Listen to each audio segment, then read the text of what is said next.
नमस्कार. आजच्या व्हिडिओमध्ये तुमचं खूप खूप मनापासून स्वागत. सर्वांना श्री स्वामी समर्थ. नवरीचा साखरपुड्याचा ब्लाऊज शिवून दिला होता. त्यानंतर ही ब्लाऊज आली आहेत लग्नाची आणि काही इतर साड्यांच्या वरची 14-15 ब्लाऊज आहेत.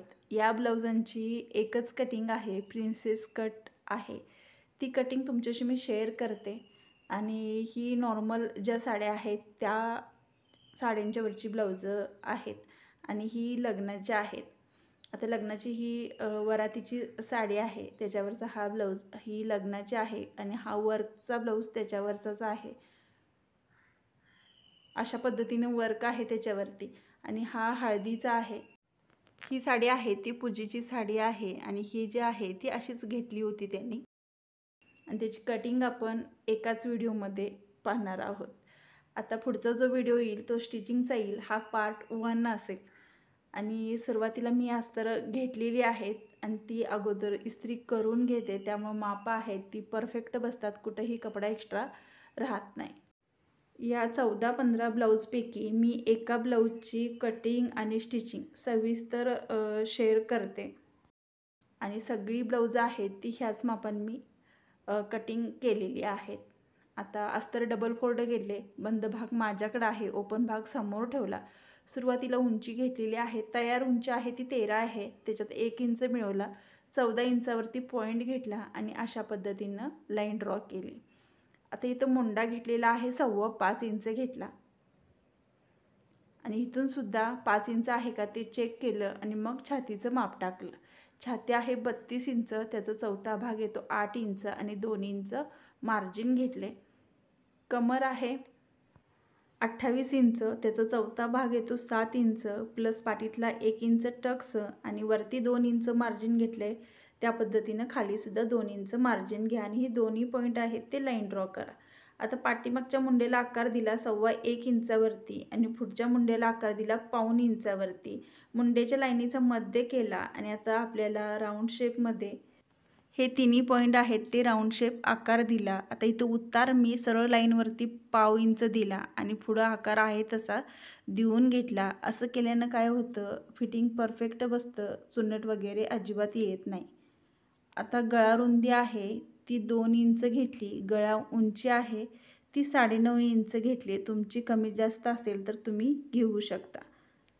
आता पाठीतला जर गळा तुम्ही राऊंड शेप आकारचा असेल तर पाठीतली गळा रुंदी 2.5 किंवा 2.25 घ्या.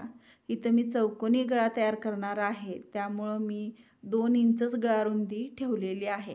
आता ही दोन्ही पॉईंट जोडून घेतले आणि चौकोनी गळा ड्रॉ करून घेतला. पाठीतल्या टक्सचं माप पहा, बंद बाजूकडून 4 इंच घेतलं आणि उंचीसुद्धा 4 इंच घेतलेली आहे. आता दोन्ही साईडला अर्धा इंच. आता जसं पाठीचा भागाचं ड्रॉईंग केले त्या पद्धतीनं कटिंग करून घ्या. आता हा मुंडा पाठीच्या भागाचा कट केला. आता ही सरळ लाईन कट करून घ्यायची. आता जसं आहे तसं आपण परत पाठीचा भाग आहे तो ड्रॉ करून घेणार आहोत पुढच्या भागासाठी. आता मी दोन्ही भाग आहे ते एकदम कटिंग केले असते, पण नवीन शिकत आहेत त्यांना परफेक्ट असं समजलं पाहिजे, याच्यासाठी मी वेगवेगळं कटिंग करून दाखवत आहे. आता बंद भागाकडे पाठीचा भाग मी ठेवलेला आहे पहा आणि आहे तसा ड्रॉ करून घेते.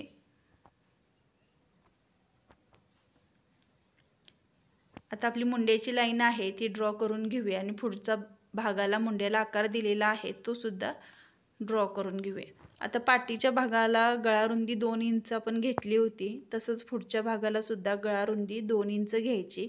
गळा उंची आहे ती 6 इंच आहे.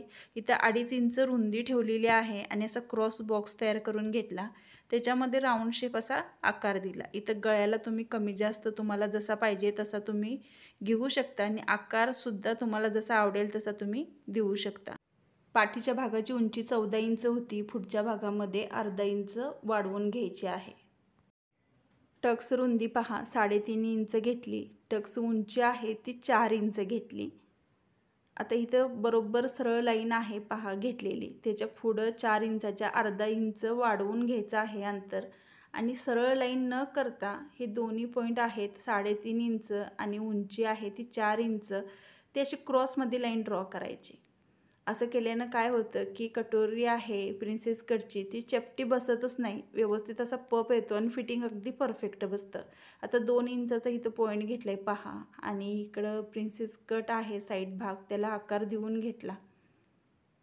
आणि जे वाढीव आपण आता टक्ससाठी माप घेतले 2 इंच, ते इथं कमरेकडच्या साईडला वाढवून घ्यायचं 2 इंच, आणि मुंड्याकडच्या साईडला पाऊण इंच अंतर वाढवून घ्यायचं.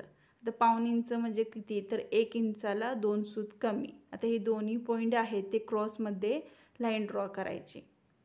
आता इथं मी सरळ लाईन 2 इंचापर्यंत आणली पहा, आणि तिथून असा प्रिन्सेस कटला आकार देऊन घेतला. आता इथं पहा क्रॉस आहे फिटिंग घेतलेलं आपण एक्स्ट्रा माप, तिथं असं क्रॉसमध्ये आपण ड्रॉ करून घेणार आहोत. पाठीचा आणि पुढचा भाग अगदी परफेक्ट फिटिंग करतेवेळी येतो, खालवर अजिबात होत नाही. जसं दाखवलं आहे त्या पद्धतीनं कटिंग करून घ्या, अगदी ब्लाऊज परफेक्ट बसतो. साखरपुड्याचा जो ब्लाऊज त्यांना शिवून दिला होता ती याच पद्धतीने मी कटिंग केली होती, आणि तो अगदी त्यांना परफेक्ट बसला. आणि तो ब्लाऊज आहे तो माझ्याकडे पहिल्यांदाच आला होता, त्यामुळे ही त्यांनी परत सगळी ब्लाऊजं स्टिच करायला दिली होती. आणि आता सगळ्या ब्लाऊजांना कटिंग हीच वापरणार आहे, फक्त गळ्यामध्ये बदल होईल, काहींचे गोल होतील, काहींचे पंचकोनी पानगळा या पद्धतीनं होईल. आता बाही कटिंग दाखवते. शॉर्ट बाही आहे, तयार बाहीची उंची आहे ती 4 इंच आहे, त्यात 1 इंच मिळवला, 5 इंचावरती मी लाईन ड्रॉ केली पहा. आणि जी रुंदी आहे बाहीची ती छातीचा चौथा भाग म्हणजे 8 इंच प्लस अर्धा इंच म्हणजे 8.5 इंच रुंदी घेतलेली आहे. उतार मी 2.5 इंचावरती दिला, उतार दिलेल्या पॉईंटपासून आत 2 इंच घेतलं, आणि बंद भाग आहे तिथून 1 इंच घेतला, आणि ही दोन्ही पॉईंट आहेत ते क्रॉस लाईन ड्रॉ केली, आणि मध्य केला. मध्याच्या वरती अर्धा इंच आणि खालच्या साईडला अर्धा इंच असे 2 पॉईंट घेऊन बाहीला आकार देऊन घेतले. दंडगेर घेतला आणि 2 इंच मार्जिन घेतले, जसं ड्रॉईंग केले त्या पद्धतीनं कटिंग करून घेतली. हे अगदी परफेक्ट बाही बसते, कुठंही चुनट वगैरे अजिबात येत नाही.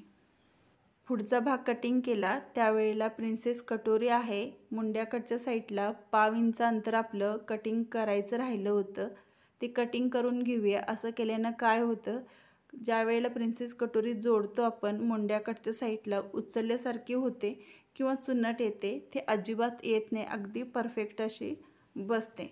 आता सगळे पार्ट आहेत अस्तरचे ते कपड्यावरती ठेवायचे, चारी साईडून अर्धा अर्धा इंच एक्स्ट्रा कापड ठेवायचं आणि दाखवल्याप्रमाणे कटिंग करून घ्या. आता पुढचा भाग येईल तो याच ब्लाऊजचा स्टिचिंगचा येईल, तो सुद्धा नक्की पहा, आणि ही कटिंग कशी वाटली ती नक्की कमेंट करून सांगा. आवडल्या चॅनेलला सबस्क्राईब, व्हिडिओला लाईक नक्की करा. व्हिडिओ पाहिल्याबद्दल खूप